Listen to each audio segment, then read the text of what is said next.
السلام عليكم أصدقائي وصديقاتي العاملين في مجال العمل الخيري. النهاردة هنتكلم عن جانب جديد لازم نقدم فيه الدعم للمرأة المعيلة. حد يسألني الأول، يعني إيه مرأة معيلة؟ المرأة المعيلة هي الأرملة والمنفصلة والتي هجرها زوجها.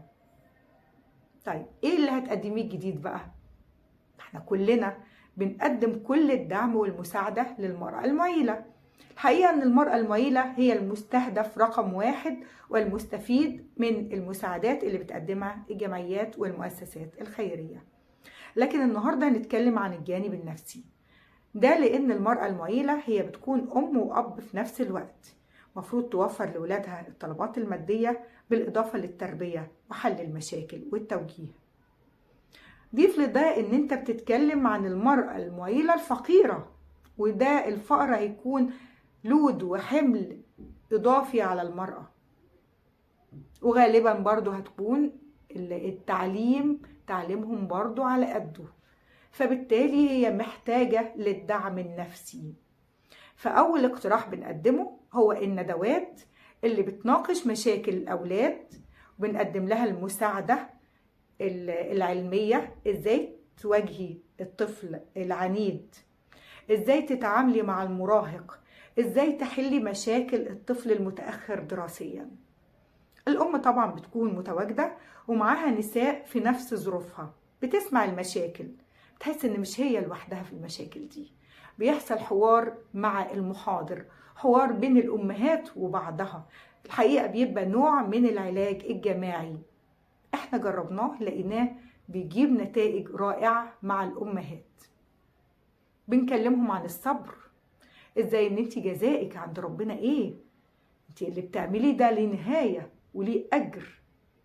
بكرة ولادك يكبروا ويعوضوكي عند ربنا، هتلاقي الأجر والثواب، انت هتزحم النبي صلى الله عليه وسلم في دخول الجنة. كل ده بيعمل طمأنينة وراحة للأم. يبقى خلاص أول حاجة قلنا عليها الندوات. تاني حاجة الرحلات الترفيهية. برضو حد يقول لي رحلات ايه، خلينا في المهم. اللي بقوله ده مهم جدا، لأن الأم غالبا اللي هي لوحدها هتلاقيها حاسة انها وحدانية، غالبا هيكون عندها اكتئاب.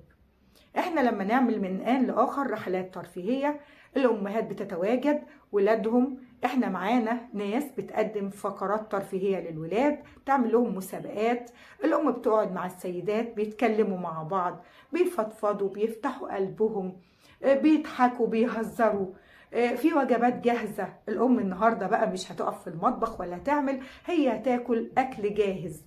حقيقة الرحلات الترفيهية دي بيبقى لها تأثير رهيب جدا. احنا عملناها أكتر من مرة، وكان آخر مرة عملناها كان في رمضان، كان في إفطار جماعي. كان في إفطار جماعي مجلس أمناء المؤسسة مع الأمهات مع الولاد.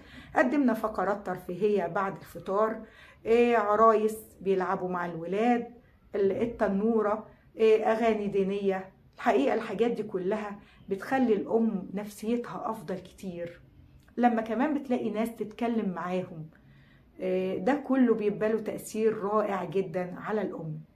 وننساش يا جماعة إن احنا كجمعيات ومؤسسات مش بس بنقدم الأكل نقول لهم يلا بالسلامة، لا، أنا محتاجة أساعدهم إنها تكمل مشوارها مع أولادها، أنا محتاجة إن أنا ألون لها حياتها. كل ده بيبقى له تأثير جميل جدا على الأمهات.